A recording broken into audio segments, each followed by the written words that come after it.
আমার আলমারি মনে হয় কখনো এত এলোমেলো হয়নি।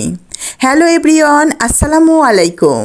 সবাইকে ওয়েলকাম জানাচ্ছি আমার নিউ আরেকটি ভ্লগে। তো সবাই কেমন আছেন? আই হোপ সবাই ভীষণ ভালো আছেন। আমিও তো বেশ আছি, তবে বাসাটা একটু ডিপ ক্লিন করছি, তাই কাজের চাপটা একটু আছে। ভিডিওটা কয়েকদিন আগের করা। বাবার বাড়ি থেকে আসার পরে শুরু হয়ে যায় বাচ্চাদের পরীক্ষা। তখনই আলমারিটা কিছুটা এলোমেলো হয়েছিল। তার উপরে আবার বাচ্চারা কি করেছে, ওদের জামা কাপড় খুঁজতে যেয়ে সব কাপড় চোপড় নিচে ফেলে দিয়েছিল।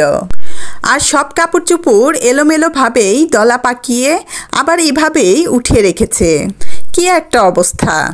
আমার তো আলমারি খুলেই কাপড় চোপড়ের এই হাল দেখে একদম মাথা খারাপ হয়ে গিয়েছে।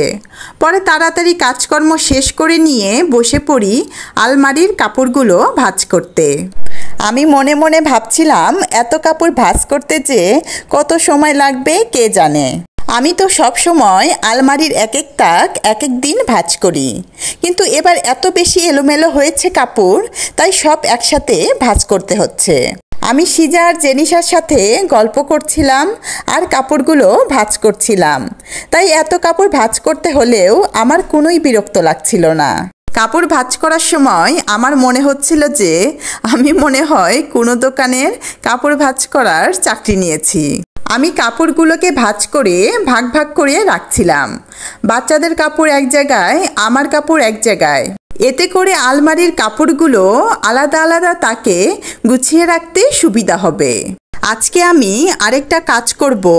যে কাপড়গুলো একদমই পরা হয় না কিন্তু আলমারির অনেকটা জায়গা দখল করে আছে, সেই কাপড়গুলোকে আজকে স্টোরে উঠিয়ে রাখবো। আরেকটা মজার ব্যাপার কি জানেন, বাইরে কোথাও গেলেই কোনো ড্রেসই খুঁজে পাই না।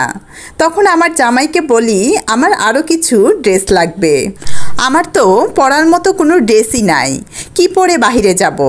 কিন্তু আলমারি গোছাতে গেলে তখন ড্রেস ভাঁজ করতে যেয়ে মনে হয় না, আমার তো অনেক ড্রেস আছে। কিন্তু সেটা কিন্তু জামাইকে বুঝতেই দেওয়া যাবে না। একটা সময় ছিল আমার হাতে টাকা আসলেই শুধু ড্রেস কিনতাম।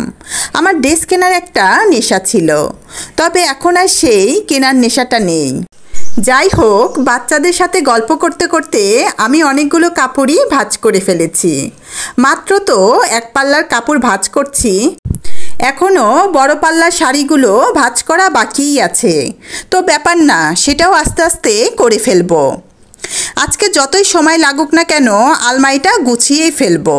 সিজা আমাকে বলছিল, মা তুমি এত কাপড় ভাঁজ করছো, তোমার কষ্ট হচ্ছে না, বিরক্ত লাগছে না?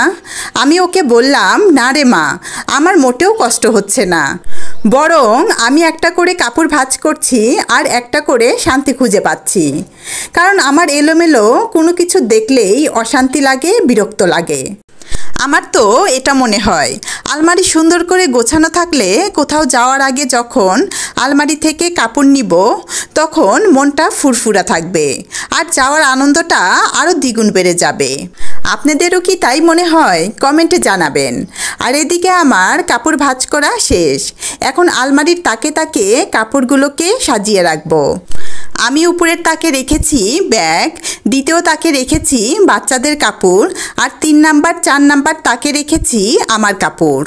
আর আজকে আলমারির অনেক কাপড় আমি স্টোরে উঠিয়ে রেখেছি। এতে আলমারিতে আরও অনেক জায়গা বের হয়েছে আরও কাপড় রাখার জন্য। যাক, অবশেষে আমার আলমারির এক পাল্লার কাপড়গুলো ভাঁজ করা হলো।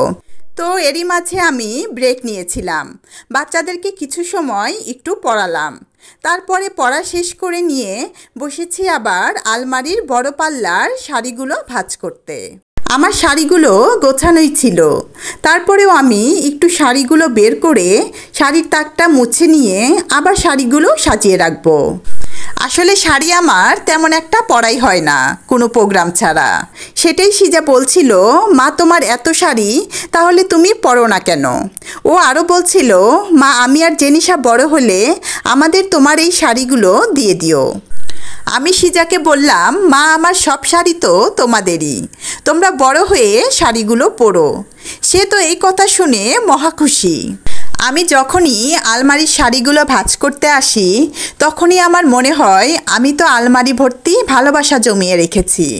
এখানে আছে আমার বাবার দেওয়া শাড়ি, দাদির শাড়ি, ফুপুর শাড়ি, ননাসের দেওয়া শাড়ি, শাশুড়ির শাড়ি, কত কত ভালোবাসা যে ঘিরে রয়েছে আমার এই শাড়িগুলোতে। এই তো আমার তাক মোছা শেষ। আমি নিচের পাল্লায় রাখছি সিম্পল শাড়ি আর উপরে কার্টন করে রেখেছি গর্জিয়াস শাড়িগুলো। কার্টনের উপরে আমি আবার চাদর দিয়ে ঢেকে রেখেছি যাতে করে কোনোভাবেই ধুলাটা না পড়ে। ফাইনালি আমার আলমারি গোছানো শেষ। নিজের কাছেই এখন খুবই শান্তি লাগছে। আজকের মতো এখানেই বিদায় নিচ্ছি। আমার আলমারি গোছানোর ভিডিওটা কেমন লাগলো জানাবেন। সবাই ভালো থাকবেন, সুস্থ থাকবেন। আল্লাহ হাফেজ।